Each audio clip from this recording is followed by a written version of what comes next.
Welcome back to my YouTube channel. तो friends, कैसे हैं आप सब? आई होप आप सभी बहुत अच्छे होंगे। आज हम बात करेंगे यूपीएसआई से रिलेटेड टॉपिक्स के बारे में। जी हाँ दोस्तों, आपने भी एसआई से रिलेटेड टॉपिक्स के बारे में बात करने जा रहे हैं। तो दोस्तों, यूपीएसआई के हाल ही में जो फॉर्म भरे जा रहे हैं, जो भी मेरे भाई इसमें फॉर्म भरने के इच्छुक हों, इसकी लास्ट डेट 11 सितंबर 2025 है, जो कि 12 अगस्त से स्टार्ट हो चुकी है। तो आप सभी अपने ऑफिशियल वेबसाइट में जाकर इसका फॉर्म भर सकते हैं।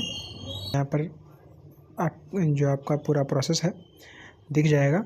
आप इसके बाद अप्लाई ऑनलाइन पर जाकर जिस भी भाई ने OTR फॉर्म फिल किया हो वह फॉर्म फिल कर सकता है। OTR अभी भी किए जा रहे हैं। तो दोस्तों, आज हम बात करेंगे मूल विधि के बारे में। तो इसके अंतर्गत दोस्तों कई सारे टॉपिक्स आते हैं, जैसे आपकी BNS या आप भारतीय न्याय संहिता भी कह सकते हैं। इसके अंतर्गत आपकी BNS आती है, हम बात कर लेते हैं।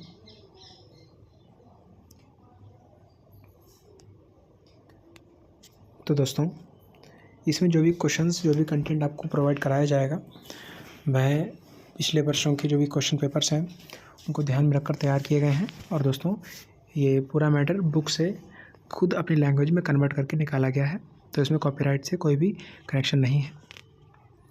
मैं आरव सिंह राठौर अपने यूट्यूब चैनल में आप सभी का स्वागत करता हूं। तो दोस्तों, आज हम मूल विधि के बारे में बात स्टार्ट करने जा रहे हैं। चलिए जानते हैं कि मूल विधि के अंदर कौन कौन से टॉपिक्स आते हैं, हम देख लेते हैं।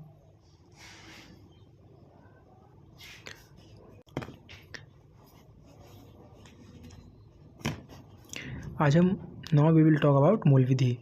हम मूल विधि के बारे में बात करेंगे। इसके अंतर्गत आपको कई सारे टॉपिक्स आते हैं।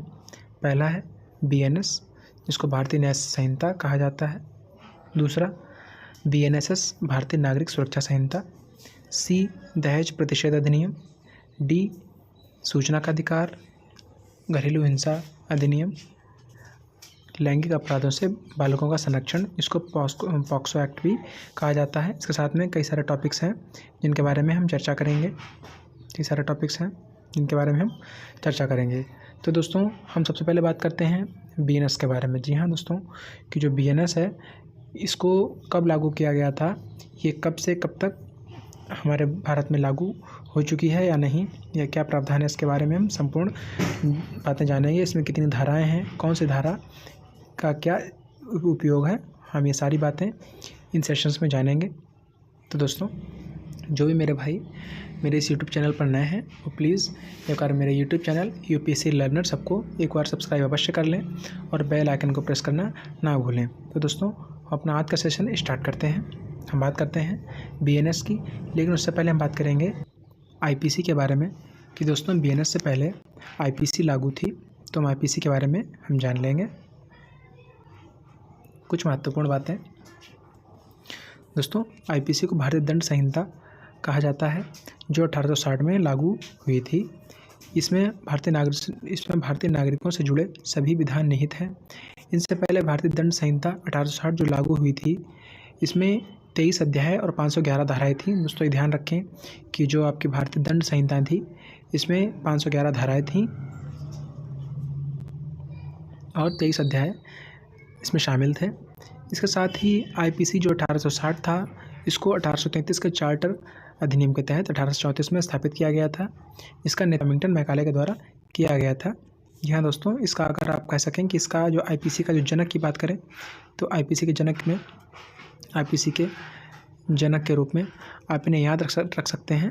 थॉमस बमिंगटन मैकाले को IPC का जनक भी कहा जाता है। दोस्तों,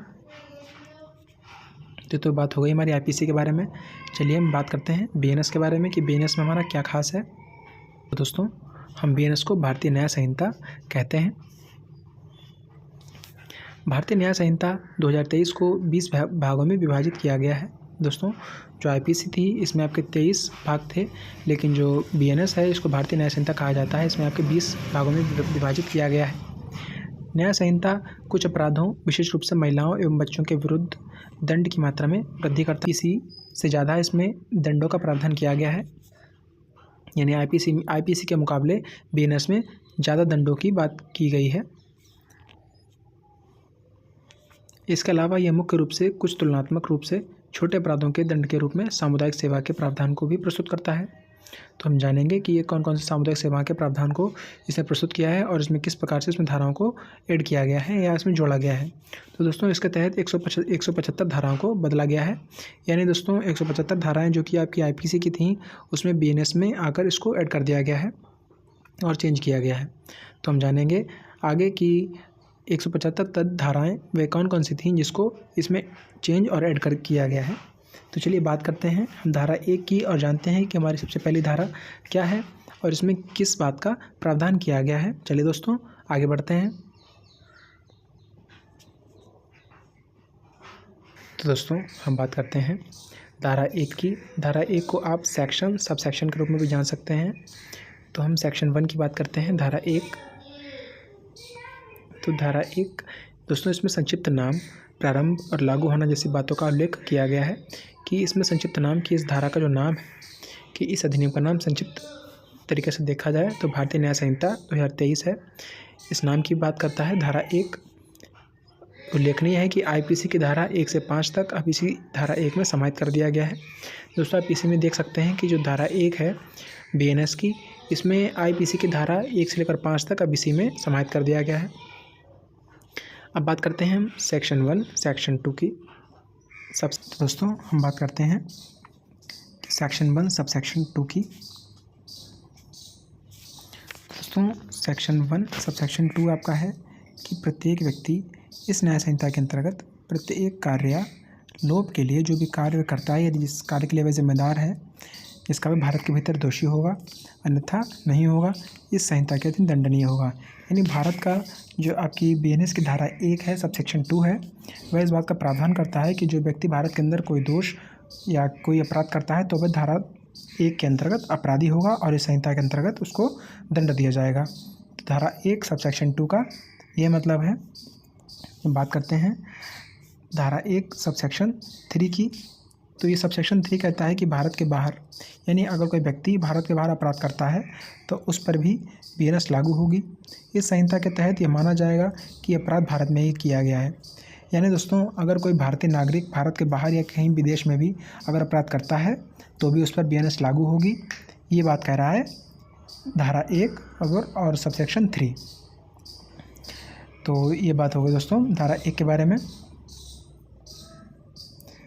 आई होप दोस्तों आपको क्लास बखूबी समझ में आ रही होगी कि अगर कोई व्यक्ति भारत के बाहर अपराध करता है या अगर कोई भारतीय किसी कहीं विदेश में रह रहा है और कोई अपराध करता है तो भी वह भारत की BNS के अंतर्गत दंड का पात्र होगा।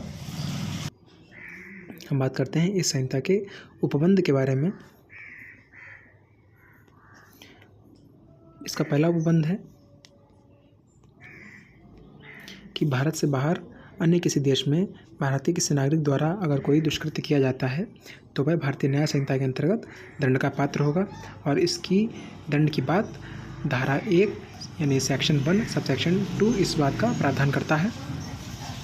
फिर हम बात करते हैं 2 की कि भारत में रजिस्ट्रीकृत किसी विमान, पोत, चाहे वह किसी भी व्यक्ति द्वारा कृत हो तो भी वह दंड का पात्र होगा। यानी दोस्तों अगर कोई वाहन है जो कि भारत में जिसका रजिस्ट्रेशन भारत में हुआ है, चाहे वह कोई प्लेन हुआ, कोई शिप हुआ या किसी प्रकार का ट्रांसपोर्ट एक्सपोर्ट वह व्हीकल है, तो चाहे वह भारत के भीतर या भारत के बाहर कोई भी अपराध करता है तो भी वह भारतीय BNS के अंतर्गत वह दंड का पात्र होगा।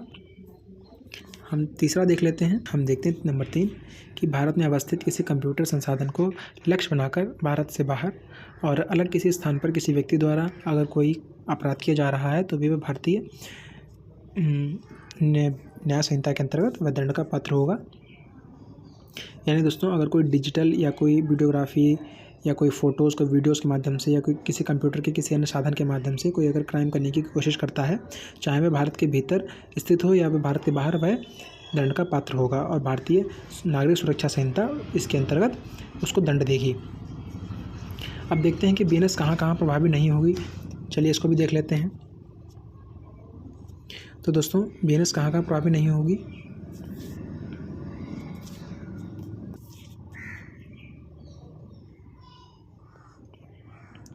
नंबर 1, जहाँ यानी जिस स्थान पर कोई विशेष कानून बनाया गया हो। यानी दोस्तों जहाँ पर कोई विशेष कानून लागू अगर होगा तो वहाँ पर बीएनएस अपने आप निरस्त होगी और वहाँ पर बीएनएस लागू नहीं होगी। तो दोस्तों हम बात करते हैं कि बीएनएस कहाँ कहाँ प्रभावी होगी। चलिए जान लेते हैं।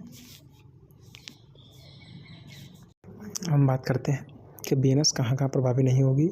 चलिए जान लेते हैं कि अगर कोई ऐसा स्थान है जहाँ पर कोई विशेष या कोई स्थानीय कानून बनाया गया हो तो वहाँ पर बीएनएस लागू नहीं होगी। यानी दोस्तों आप इस तरीके से जान सकते हैं कि भारत में कोई ऐसा स्थान हो जहाँ पर कोई विशेष कानून या कोई स्थानीय कानून बनाया गया हो तो वहाँ पर बीएनएस प्रभावी नहीं होगी। दूसरा देखते हैं कि ऐसे कानून जो भारत सरकार के अधिकारियों को दंडित करने के लिए बनाए गए हैं उन पर बीएनएस का कोई प्रभाव नहीं होगा, बीएनएस प्रभावी नहीं होगी, जो भारत सरकार के अधिकारियों को दंड देने के लिए अलग से बनाए गए हैं। तीसरा है कि आर्मी और एयरफोर्स के कर्मचारियों को दंडित करने के लिए बनाई गई विधियों पर यह संहिता लागू नहीं होगी। यानी दोस्तों जो बीएनएस है यह आर्मी और एयरफोर्स के जो आपके कर्मचारी होते हैं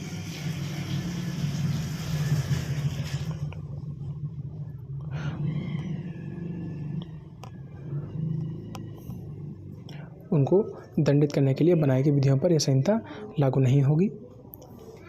चलिए बात कर लेते हैं कि भारत के इस बीएनएस से कुछ लोगों को छूट प्राप्त है कि जिन पर ये बीएनएस बिल्कुल भी लागू नहीं होगी। संविधान से उनको छूट प्राप्त है, वे भी जान लेते हैं।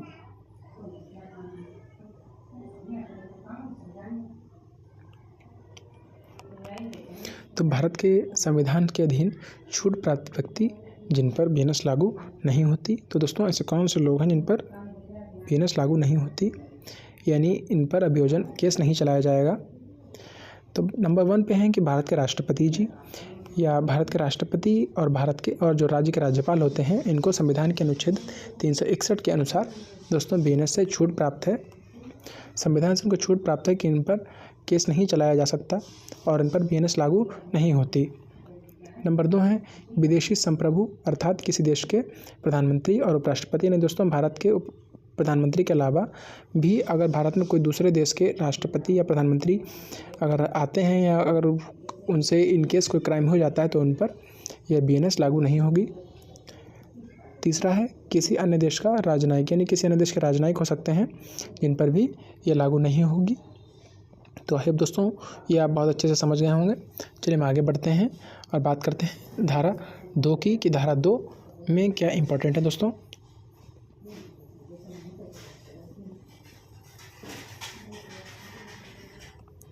तो धारा 2 है,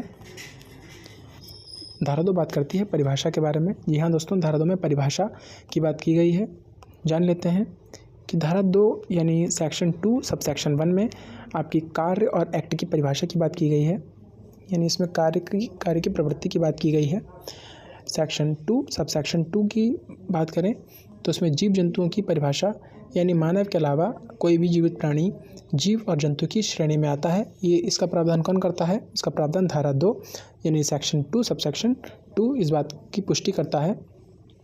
फिर बात करते हैं सेक्शन 2 सब सेक्शन 3 की बात करते हैं तो ये बालक की परिभाषा की बात करता है, यानी दोस्तों 18 वर्ष से कम आयु का कोई भी व्यक्ति है यह बालक की श्रेणी में आता है। दोस्तों यह आईपीसी में नहीं था और इसको बीएनएस में जोड़ा गया है, ये नया प्रावधान है।